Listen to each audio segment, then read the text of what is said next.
بسم اللہ الرحمن الرحیم۔ اللہ اکبر کبیرہ والحمد للہ کثیرہ وسبحان اللہ بکرۃ و اصیلا۔ موجودہ دور حاضر میں انسان اسباب، وسائل، روزی روزگار کے لیے بہت پریشان ہے۔ جیسے جیسے وقت گزرتا جا رہا ہے تنگی کے معاملات بڑھتے چلے جا رہے ہیں۔ بہت سارے لوگ جو ہیں وہ میسج کر کے پوچھتے ہیں کہ روزگار کے لیے آپ کوئی ایسا وظیفہ، کوئی ایسی ترتیب بتائیے جس سے ہمارے روزگار کے جو مسائل ہیں وہ حل ہو جائیں۔ تو آج اپنے اس چینل روح اور روحانیت کے توسط سے آپ کی خدمت میں ایک ایسا زبردست عمل لے کر حاضر ہوا ہوں، اور مجھے پوری امید ہے کہ جب آپ اس عمل کو کریں گے، اس کو آزمائیں گے، انشاءاللہ تعالی آزمائش میں اور عمل کی بنیاد پر یہ بہترین ثابت ہوگا۔ اور میری ہمیشہ سے یہی کوشش رہتی ہے کہ ایسی چیز آپ کی خدمت میں پیش کی جائے جو عام فہم ہو، آسان ہو، اور اس میں کوشش یہ ہو کہ اجازت کی ضرورت نہ پڑے۔ ایسے اعمال جس میں اجازت کی ضرورت پڑتی ہے وہ میں آپ کی خدمت میں عرض کر دیتا ہوں کہ اس میں آپ کسی سے اجازت ضرور لے لیں۔ اجازت لینے کا مقصد رہنمائی ہے، رہبری ہے، اور اگر بالفرض اعمال کے اندر کوئی بے ترتیبی پیدا ہو جائے تو آپ کا جو رہبر ہے، جس نے آپ کو اجازت دی ہے، وہ آپ کی رہنمائی کر سکے، آپ کو اس عمل کی رجت سے بچا سکے۔ تو آج کا عمل انتہائی عام فہم ہے، آسان ہے۔ میں آپ کو عمل کی جو ترتیب ہے وہ آپ کی خدمت میں عرض کر دیتا ہوں، پھر انشاءاللہ اس عمل کے حوالے سے کچھ آپ کو مزید آگاہی بھی دوں گا۔ مرد و خواتین دونوں اس عمل کو کر سکتے ہیں۔ عمل کو کرنے کی بنیادی شرط جو ہے وہ پاکی کا ہونا ہے۔ اگر کوئی انسان ناپاک ہے تو ناپاکی کی حالت میں آپ اس عمل کو کیا، کسی بھی نورانی عمل کو نہیں کر سکتے ہیں۔ کوشش یہ کریں کہ پاک رہیں۔ جو انسان پاکیزگی کو اختیار کرتا ہے، باوضو رہتا ہے، اپنے ظاہر کو بھی پاک رکھتا ہے اور کوشش کرتا ہے کہ اس کا باطن بھی پاک رہے، تو اللہ تبارک و تعالیٰ کی خصوصی رحمت اس کی طرف ضرور بالضرور متوجہ ہو جاتی ہے۔ دیگر وہ تمام تر برائیوں سے، بدعمالیوں سے، خصوصی طور پر آسمانی آفات و بلیات، ایسی ناگہانی مشکلات اور مصیبتوں سے بھی اس انسان کی حفاظت رہتی ہے۔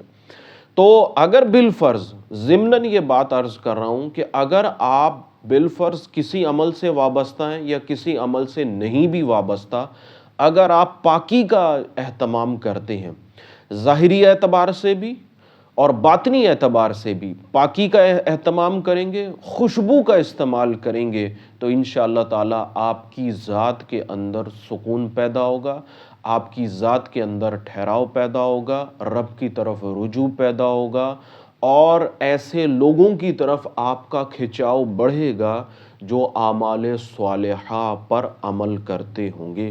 تو ضروری نہیں ہے کہ آپ کوئی عمل کریں، آپ پاکی کو اختیار کیے ہوئے ہیں، روحانی سکون حاصل ہوگا، رزق میں وسعت حاصل ہوگی، زبان میں تاثیر حاصل ہوگی، نگاہ میں وسعت حاصل ہوگی، بشرط ہے کہ ظاہری بھی ہو اور باطنی بھی ہو۔ تو عمل انتہائی آسان ہے۔ آپ نے رات کو سونے سے پہلے باوضو ہو جائیں، لباس آپ کا پاک ہونا ضروری ہے۔ اگر بالفرض آپ کو یہ محسوس ہوتا ہے کہ لباس پاک نہیں ہے تو پھر آپ لباس کو بدل لیجئے۔ یہ عمل کی بنیادی شرائط ہیں جو میں آپ کے سامنے رکھ رہا ہوں۔ تو لباس پاک و صاف ہونا ضروری ہے، باوضو ہونا ضروری ہے۔ باوضو ہو کر آپ اپنے بستر پر آ جائیں۔ تمام دنیاوی کاموں سے فارغ ہونے کے بعد آپ نے اس عمل کو کرنا ہے۔ ایسا نہیں ہے کہ آپ عمل کر کے اب آپ کو پیاس لگ رہی ہے تو آپ اٹھ گئے، آپ کو واش روم جانے کی ضرورت پیش آ رہی ہے تو آپ واش روم چلے گئے، کسی نے آواز دی تو آپ اٹھ کر چلے گئے، ایسا نہیں ہے۔ عمل کی بنیادی شرط یہ ہے کہ آپ کے لباس کا پاک ہونا، آپ کے جسم کا پاک ہونا ضروری ہے۔ دوسرا کہ آپ باوضو ہو جائیں، تمام تر دنیاوی کاموں سے فارغ ہو کر اپنے بستر پر آ جائیں جہاں آپ نے سونا ہے۔ اب آپ نے کیا کرنا ہے، کہ آپ نے 94 یعنی کہ 94 دفعہ اسم الہی یا عزیزو، اسم الہی یا عزیزو کو 94 دفعہ پڑھنا ہے۔ اس میں اول و آخر درود شریف پڑھنے کی ضرورت نہیں ہے، آپ نے صرف 94 دفعہ اسم الہی یا عزیزو پڑھ کر سو جانا ہے۔ اور اگر بالفرض آپ کو، جس طرح کچھ لوگ ہوتے ہیں کہ وہ بستر پر لیٹنے کے بعد انہیں 10 منٹ 15 منٹ آدھے گھنٹے تک نیند ہی نہیں آتی ہے، تو ادھر ادھر کے خیالات میں پڑھنے سے بہتر ہے کہ آپ درود پاک پڑھنا شروع کر دیں۔ جب تک آپ کو نیند نہ آئے درود پاک پڑھیں۔ اچھا، جو اسم الہی یا عزیزو ہے یہ آپ نے اپنے بستر پر بیٹھ کے پڑھنا ہے، لیٹ کے نہیں پڑھنا۔ بیٹھ جائیں، سکون سے بیٹھ جائیں، باوضو ہو کر اسم الہی یا عزیزو 94 دفعہ پڑھیں، اس کے بعد اپنے بستر پر لیٹ جائیں۔ اگر نیند نہیں آتی ہے تو پھر آپ درود پاک پڑھ لیں، کوئی سا بھی درود پاک، اس کے بعد آپ سو گئے، نیند آ گئی۔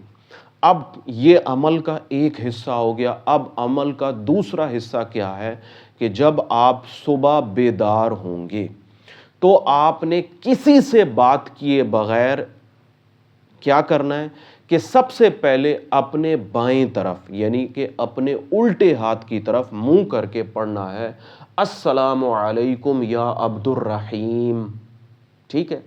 پھر اسی طریقے سے آپ نے بائیں طرف منہ کر کے پڑھنا ہے، السلام علیکم یا عبد الکریم۔ پھر اسی طریقے سے آپ نے سامنے منہ کر کے پڑھنا ہے، السلام علیکم یا عبد القدیر۔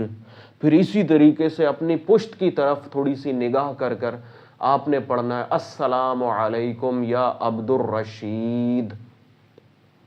اس طریقے سے آپ نے اپنے چاروں طرف سلام عرض کرنا ہے، جس طریقے سے میں نے بتایا آپ کو۔ بائیں طرف یعنی کہ الٹے ہاتھ کی طرف پڑھیں گے آپ، السلام علیکم یا عبد الرحیم۔ پھر آپ سیدھے ہاتھ کی طرف منہ کریں گے، السلام علیکم یا عبد الکریم۔ پھر آپ سامنے کی طرف نگاہ کریں گے، السلام علیکم یا عبد القدیر۔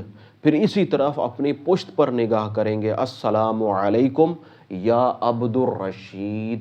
یہ آپ نے سلام عرض کرنے، اس کے بعد یہ آپ کا عمل مکمل ہوا۔ اب آپ اپنے بستر سے اٹھ سکتے ہیں۔ یہ انتہائی عام فہم اور آسان ترین عمل ہے۔ اب اس عمل کی کچھ وضاحت کرتا چلتا ہوں۔ دیکھیے، آپ نے ایسے اعمال سنے ہوں گے جس میں اسم الہی کو پڑھا جاتا ہے، جس طریقے سے سونے سے پہلے آپ نے پڑھنا ہے۔ لیکن یہ معاملہ بڑا الگ ہے کہ جب آپ صبح سو کر اٹھیں گے اور کسی سے بات کیے بغیر آپ نے اپنے دائیں بائیں آگے اور پیچھے جو سلام عرض کرنا ہے، اس کی حقیقت کیا ہے؟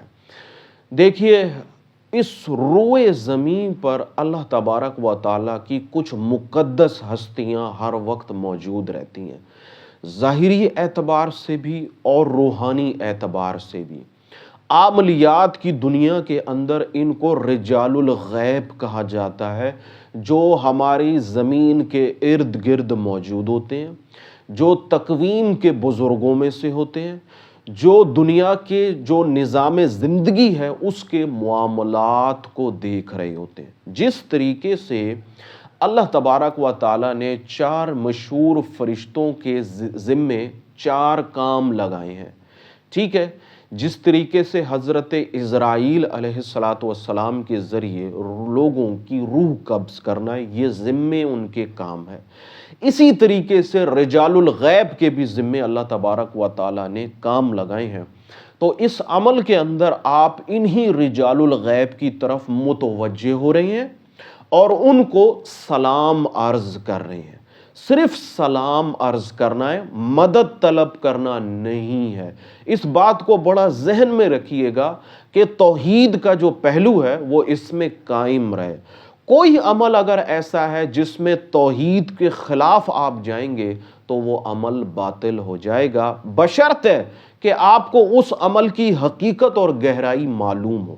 ایسا نہیں ہے کسی عمل کو سنیں اور آپ اس پر پھر کفر اور شرک کا فتویٰ لگا دیں۔ ایسا ہرگز نہیں ہے۔